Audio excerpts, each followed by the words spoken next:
South Park has spent 26 years convincing us we've seen the absolute worst of human nature. Oh boy, this is looking so great! Hey Dad, the big bike parade is this weekend. How's it look? Dude, I think that Mr. Slave guy might be a Pakistan. Society's absurdities, and its own twisted imagination. Did you get to any dirty parts yet? No, it's still just some whiny, annoying teenager talking about how lame he is. We're not just talking about 10 moments that South Park doesn't push boundaries, it runs them over and backs up for another hit. I just read a book for nothing! Why the hell was this book banned? They fucking tricked us, that's what they did. Tricked us into reading a book by enticing us with promises of vulgarity. While we were still trying to process what just happened. We'll move pretty fast, spoil absolutely everything, and keep the clips brief. Yea, believe in me and ye shall find peace. Next caller, you're on the air. Jesus? Yes, my son. Jesus, is it okay to kill somebody?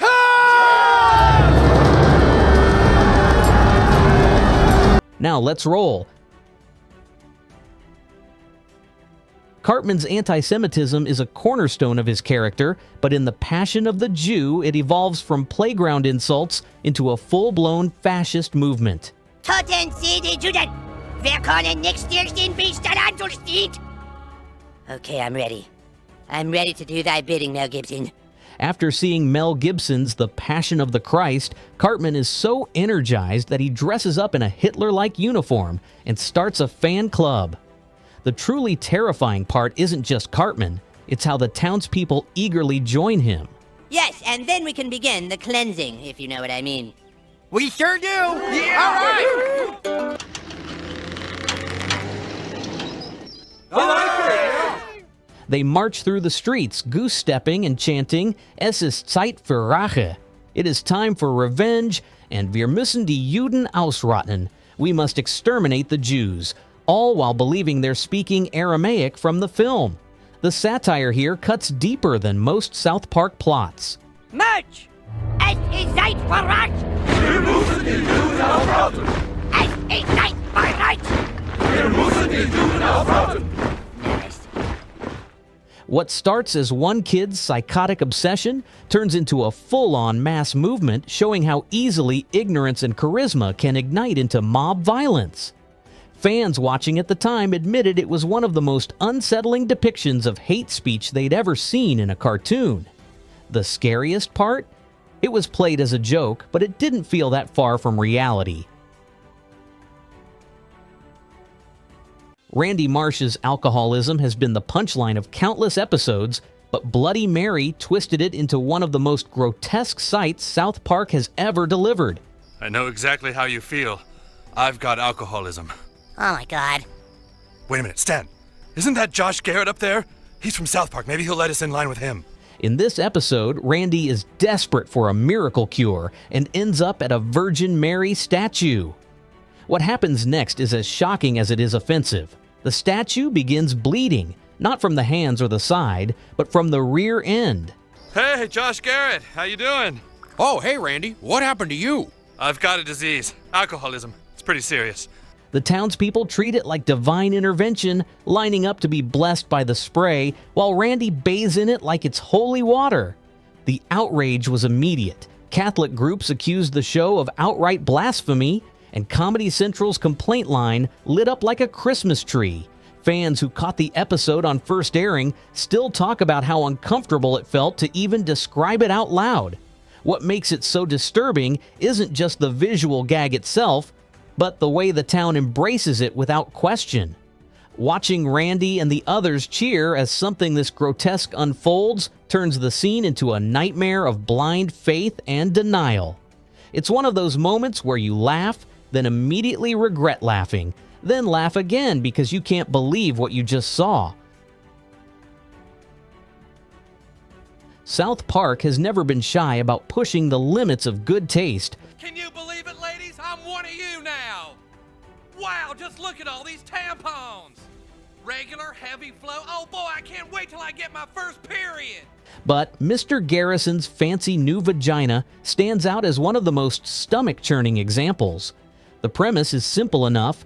Garrison undergoes gender-affirming surgery, But instead of treating it with cartoon exaggeration, Trey Parker and Matt Stone splice in real surgical footage. Viewers are suddenly hit with scalpels slicing into skin, clamps tugging flesh, and squishy sound effects that made people reach for the remote. On one level, the episode skewers cosmetic surgery culture, mocking the obsession with changing one's body for superficial reasons. On another, critics argued it was taking cruel shots at trans identity. Whatever the creator's intent, the effect on the audience was undeniable. This episode is seared into memory. It wasn't just gross, it was the moment South Park blurred the line between animation and reality, proving that sometimes the scariest images aren't exaggerated at all. The flashes of real surgery paired with Garrison's bizarre transformation made this one of the most unforgettable entries in the show's history. Few South Park episodes blur the line between comedy and bitterness, like The Return of Chef. I'm sorry, boys. Wow! What's the meaning of life? Why are we here? Goodbye. The context behind it is as disturbing as the episode itself. Isaac Hayes, the legendary voice of Chef, quit the show after the Scientology parody, citing that Trey Parker and Matt Stone had gone too far. Yeah. No. That's right. That's right. Randy, thank you. Jimbo, that's right. Thank you. Goodbye, everybody. Fans expected Chef to simply fade away. Instead, what they got felt more like an angry eulogy. When Chef reappears, something is off. His dialogue doesn't flow naturally. It's stitched together from recycled voice lines, giving the character the unnerving cadence of a ransom tape.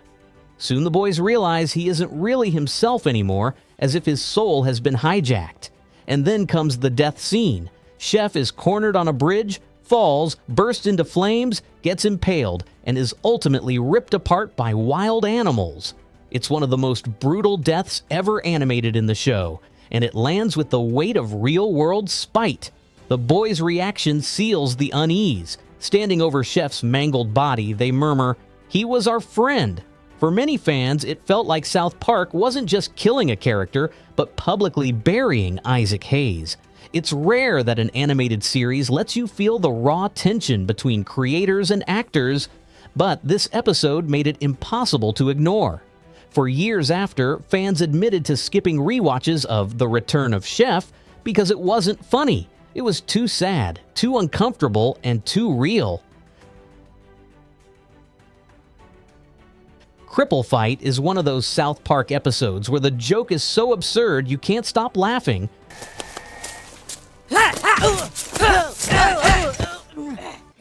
But the longer it goes on, the more uncomfortable it becomes. The setup is simple. Jimmy and Timmy, two disabled kids, end up in a feud. What follows is a full-blown brawl behind the grocery store, in the alley, animated as a shot-for-shot parody of the iconic alley fight scene from John Carpenter's They Live. The fight doesn't last 30 seconds. It drags on for minutes, with punches, headlocks, kicks, and groans that refuse to let the audience off the hook. The brilliance is in the commitment. At first you laugh because it's South Park doing something so over the top, then you cringe because you realize you're laughing at two handicapped children brutally beating each other up. And by the end, you're stuck in that uneasy middle ground where you don't know if you're complicit in the joke or the target of it. South Park didn't soften the blows, didn't blink, and didn't apologize. Cripple Fight proved the show could turn even the most taboo setup into a spectacle, one you couldn't look away from no matter how guilty you felt for laughing. Hey, what's up with the KFC? Oh, it's not a KFC anymore. It's a medicinal marijuana dispensary. A what? Medicinal Fried Chicken is one of those episodes where South Park takes a real-world issue, medical marijuana, and turns it into a grotesque cartoon nightmare.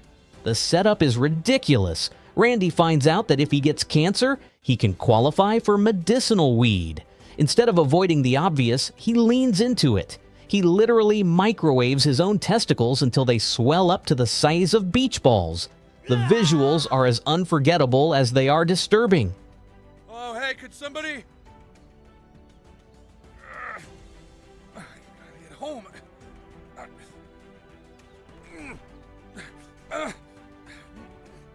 Randy bouncing down the street, his enormous testicles dragging and slamming against the ground like grotesque space hoppers, is both hilarious and stomach-turning. The neighborhood kids look on in shock, while Randy, completely oblivious to how horrifying he looks, brags about his new freedom. The entire storyline is a parody of how people game the system, but the body horror sticks with you long after the punchline. Watching this episode was pure shock value gold.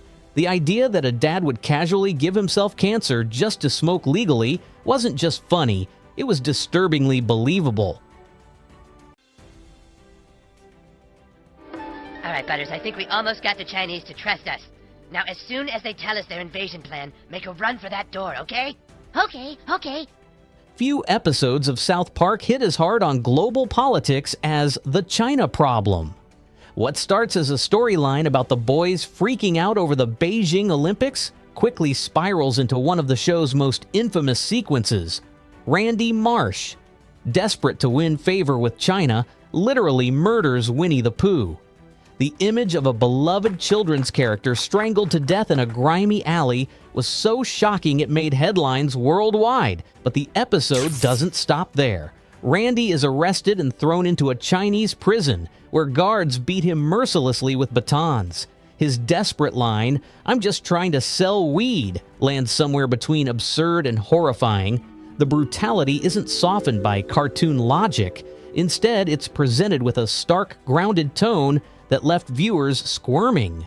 What should have been silly parody became uncomfortably close to a political cartoon about censorship and state violence.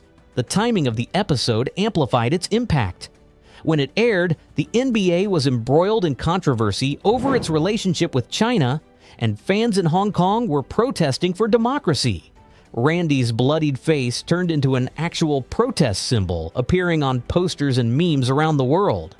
That's when you know South Park struck a nerve, when an absurd cartoon gag gets censored in one country and embraced as resistance art in another. The HumancenTipad! HumancenTipad is South Park at its most revolting, and it all starts with something we've all done, clicking agree on the iTunes terms and conditions without reading them. Kyle skips the fine print, and the next thing you know, Apple kidnaps him and surgically stitches him into a human centipede with two strangers. What begins as a parody of legal agreements explodes into full-on body horror. The imagery is straight out of a nightmare. Kyle, trapped mouth to butt in the grotesque chain, crawls across a stage while Apple executives clap enthusiastically. The muffled screams, the moaning, and the sheer absurdity of it all are unforgettable. I can't wait to see the look on Kyle's stupid face when he sees my iPad has more memory than his. Cartman, of course, makes things worse by mocking Kyle mercilessly, rubbing in the humiliation while Kyle begs for help. It's disgusting, it's shocking, and it's impossible to look away. What makes this episode hit even harder is the commentary behind it. The horror isn't just about the visuals, it's about how complacent we've all become. South Park forces you to confront the fact that none of us read user agreements, and the consequences, while exaggerated here, suddenly feel uncomfortably possible. Fans reported having actual nightmares after watching it, not because of the gore, but because of the thought. What did I agree to last time I clicked accept? But instead of harmless chaos, he hires Ted Bundy, Jeffrey Dahmer, and John Wayne Gacy as cake delivery boys. And stumble through their task with horrifying incompetence. On the surface, it's slapstick comedy. But when you realize the characters are based on some of the most infamous serial killers in American history, the laughter curdles into something else entirely.